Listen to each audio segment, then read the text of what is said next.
வணக்கம் ஃப்ரெண்ட்ஸ், இன்றைக்கி நம்ம பார்க்க போகிறது மிஸ்ஸி ரொட்டி. இது ஒரு நார்த் இந்தியன் டிஷ். வாங்க இதை எப்படி பண்ணுறதுன்னு பார்க்கலாம். இதுக்கு தேவையான பொருட்கள் ஸ்க்ரீனில் இருக்குது, நோட் பண்ணிக்கோங்க. முதல்ல 1/2 கப் பாசிப்பருப்பு எடுத்துருக்கேன். அதை நல்லா ஒரு 2 மணி நேரம் பக்கம் ஊற வச்சு இதை நம்ம இப்போ பாயில் பண்ணி எடுத்துக்க போகிறோம். நல்லா குழஞ்சி வேகிற வரைக்கும் நம்ம இதை வேக விட்டு எடுத்து வச்சுக்கலாம். இதுக்கு தேவையான அளவு தண்ணி ஊற்றி உப்பு சேர்த்து நம்ம இப்போ தான் வேக விட போகிறோம். ஒரு 10 நிமிஷம் பக்கம் வெந்தால் போதும். நல்லா மசிய வெந்து வந்துடும். பாருங்கள், நல்லா குக் ஆகிடுச்சு. இப்போ இது கூட நம்ம மிச்சம் இருக்க எல்லா பொருளையும் சேர்த்து ஒரு சப்பாத்தி மாவு பதத்துக்கு பிணைய போகிறோம்.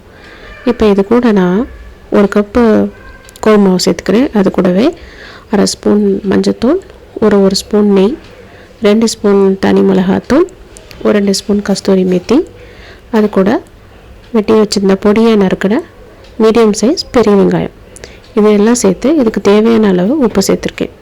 ஆல்ரெடி நம்ம பாசிப்பருப்புலையும் உப்பு சேர்த்துருக்கோம், அதனால் பார்த்து சேர்த்துக்கோங்க. இதுக்கு நான் தண்ணியே சேர்க்கலை. பாசிப்பருப்பில் அந்த தண்ணியே சரியாக இருந்துச்சு. கோதுமை மாவு போட்டு பிணையிறதுக்கு கரெக்டாக இருந்துச்சு. இப்போ நம்ம நல்லா பிசைஞ்சாச்சு. இப்போ இதை காயாமல் இருக்கிறதுக்கு இது மேல் பகுதியில் ஒரு ஸ்பூன் நெய்யை தேய்ச்சி வச்சுருங்க. இப்போ இதை ஒரு 1/2 மணி நேரம் பக்கம் நம்ம ரெஸ்ட் விட்டுருவோம், மூடி வச்சுருவோம், இருக்கட்டும்.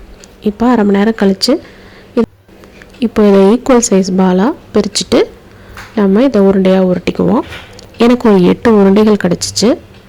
இதை நம்ம சப்பாத்தி கல்லில் இப்போ வச்சு இது மேலே வரமாவை தூவி ரோட்டியை தேய்ச்சி எடுத்துக்கலாம். இப்போ தேய்ச்ச ரோட்டியை நம்ம சூடான தோசைக்கல்லில் போட்டு 2 பக்கமும் நல்லா வேக விட்டு எடுத்துக்குவோம்.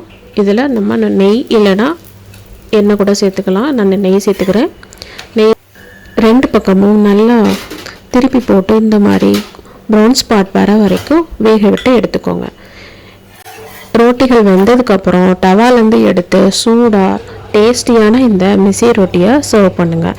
இது கூட கார சட்னி, தக்காளி சட்னி, ஊறுகாய், தயிர், இன்னும் கிரேவி எல்லாமே நல்ல காம்பினேஷனாக இருக்கும். நான் இது கூட இன்றைக்கி யோகர்ட் வச்சு சாப்பிட்றேன்.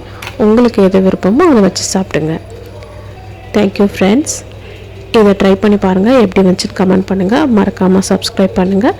வேறு ஒரு ரெசிபியோடு உங்களை பார்க்குறேன். அது வரைக்கும் பாய் ஃப்ரெண்ட்ஸ்.